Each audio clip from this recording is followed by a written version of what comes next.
ಮುಸ್ಲಿಮರನ್ನ ಓಲೈಕೆ ಮಾಡಿದರೆ ನಮ್ಮ vote bank ಭದ್ರವಾಗುತ್ತೆ. ಒಂದು ಸಮಯ ಅವ್ರಿಗೇನಾದರೂ ಅಪಮಾನ ಆಗಿ ಆ ಜನಾಂಗಗಳು ನಮ್ಮ ವಿರುದ್ಧ ಬಿದ್ದರೆ ಕಾಂಗ್ರೆಸ್ ಸರ್ವನಾಶ ಆಗ್ಬಿಡ್ತದೆ.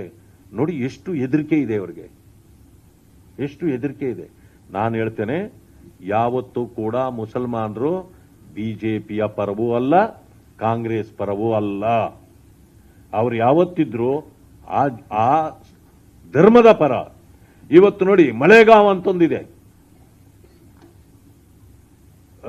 ಮಹಾರಾಷ್ಟ್ರದ ಹತ್ರ, ಮಳೆಗಾಂವ್ನಲ್ಲಿ ಒಂದು ಚುನಾವಣೆ ಆಯಿತು. ಇನ್ನೂ 1 ತಿಂಗಳು ಮುಗಿಲಿಲ್ಲ, ಫಲಿತಾಂಶಗಳು ಬಂದವು.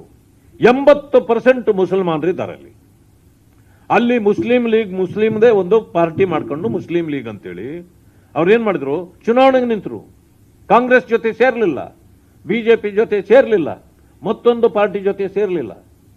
ಎಲ್ಲ ಸ್ಥಾನಗಳು ಕಾಂಗ್ರೆಸ್ ಕೇವಲ 2 ಸೀಟ್ ಗೆದ್ದಿದೆ ಅಲ್ಲಿ, ಬಿಜೆಪಿ ಕೇವಲ 3 ಸೀಟ್ ಗೆದ್ದಿದೆ. ಇನ್ನೆಲ್ಲಾ ಸೀಟ್ಗಳು ಮುಸಲ್ಮಾನರು. ಅದು ಏನು ಹೆಸರಿದೆ, ಮುಸ್ಲಿಂ ಲೀಗೋ ಏನೋ ಒಂದು ಹೆಸರಿದೆ, ಎಲ್ಲರೂ ಅವರೇ ಗೆದ್ರು. AIAM ಅದೇನು ಗೊತ್ತಿಲ್ಲ ನನಗೆ, ಬಟ್ ಗೆದ್ರು. ಅಂದ್ರೆ ಅರ್ಥ ಏನು, ಎಲ್ಲಿ ಬಿಜೆಪಿಯನ್ನ ಸೋಲಿಸ್ಲಿಕ್ಕೆ ನಮ್ಮಿಂದ ಆಗಲ್ವೋ ಅಲ್ಲಿ ಯಾವ ಪಕ್ಷ ಸೋಲಿಸ್ತದೋ ಆ ಪಕ್ಷದ ಜೊತೆ ಸೇರ್ತಾರೆ ಅವರು.